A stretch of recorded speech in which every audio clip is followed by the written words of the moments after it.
First at 4, victims of school violence in Michigan head to Capitol Hill, pushing for change. It's no longer a matter of if you'll experience the effects of gun violence, it's a matter of when. Survivors of Oxford and MSU are calling out lawmakers and demanding action. And here's Brandon. Exact Track 4D radar looks much better shape now, but we are tracking a little more trouble straight ahead. Local theater teacher proves that those who teach can also do. Wait until you see the role she's playing on Chicago Fire tonight. Live from downtown Detroit, Local 4 News First at 4 starts now.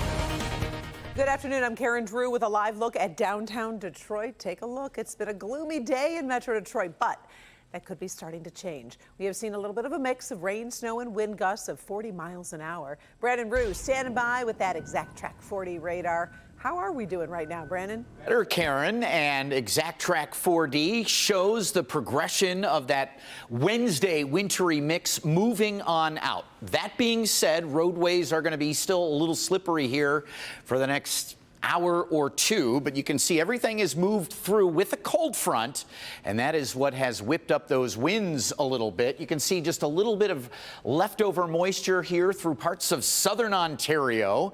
Other than that, hey, we're getting into a little bit of sunshine here and there, clearing and cooling for the rest of your evening. It is going to be the chilliest night ahead as we dip into the lower 30s by 10 p.m. and teens and 20s overnight. And then, Karen, we're tracking another big storm coming up. Ooh, all right. Thank you, Brandon. Michigan victims of school shootings are on Capitol Hill pushing for new gun safety legislation. Our state experienced the horror twice in 15 months at Oxford High School and Michigan State University. Kimberly Gill is in the newsroom with a closer look at the legislation that's being proposed right now. Kimberly? Hi, Karen. Good afternoon.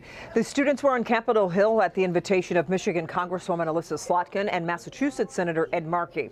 The Democrats are working together on a few bills that would make some gun safety changes. They've reintroduced a bill that would authorize $50 million each year for 5 years to boost CDC efforts to study the best ways to prevent gun violence and increase firearm safety.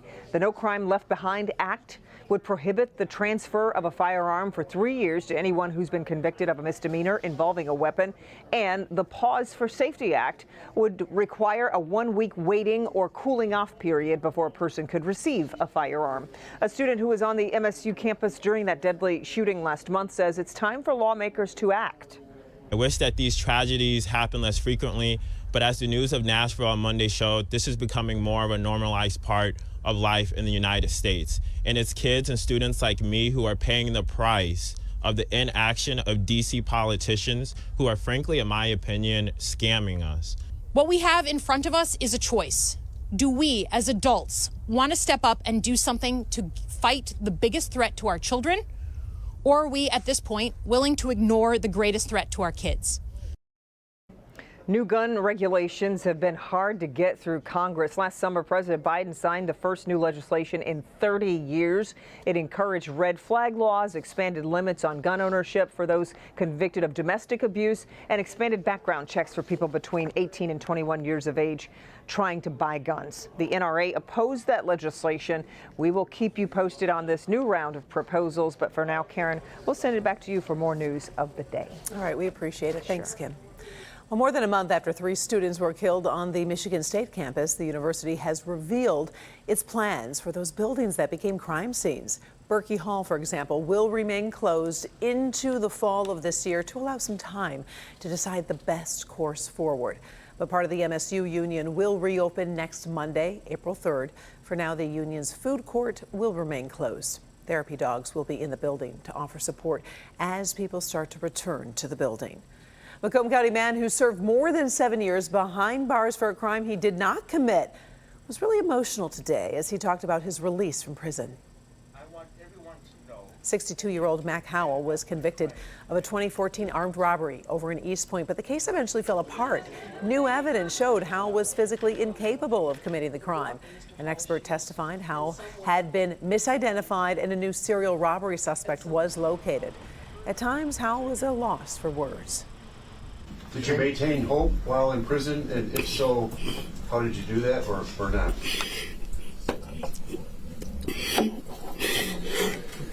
We shouldn't bash the system, but we embrace the wrongs to make it right in the future. It's not a perfect system, but to make it perfect, we need to learn from mistakes that were made. Howell served 7.5 years of a sentence for 25 to 50 years. He is in line for $300,000 in compensation from the state, but is also planning a civil suit.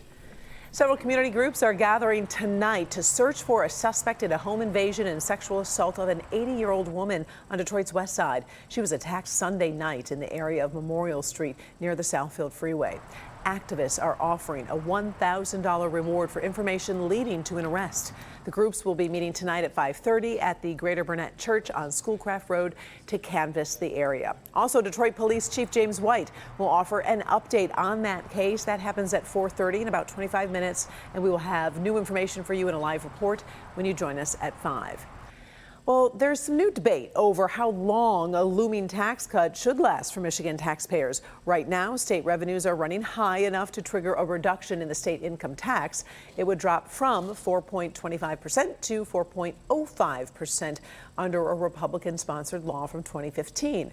Attorney General Dana Nessel has released an opinion saying since the extra revenues may be temporary, the tax rate will revert back to the higher number the following year. Former Governor Rick Snyder, who signed the bill, says the cut was intended to be permanent. The state is expected to follow Nessel's guidance. The FDA just made it a little bit easier to get your hands on an over-the-counter version of NARCAN, which should make it easier to prevent opioid overdose deaths. The agency has given the green light for a nasal spray version. The manufacturer says it should be available in stores and online by late summer. Right now, the company says it's not sure how much the over-the-counter NARCAN will cost. Nearly every state has standing orders allowing pharmacists or other qualified organizations to offer the medication without a personal prescription, but this decision will expand access further. So right now, opioid deaths are still the leading cause of accidental deaths in the United States.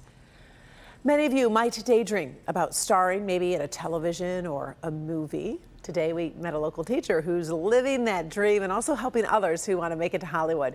In just a few hours, you might see her on one of NBC's most popular dramas. Paula Tutman has the teacher's story and some of the behind-the-scenes secrets. This particular instructor isn't acting like she knows what she's talking about. She actually knows what she's talking about. We've all heard that adage, those who can do, those who can't teach. This teacher can and does. Fire department, call it!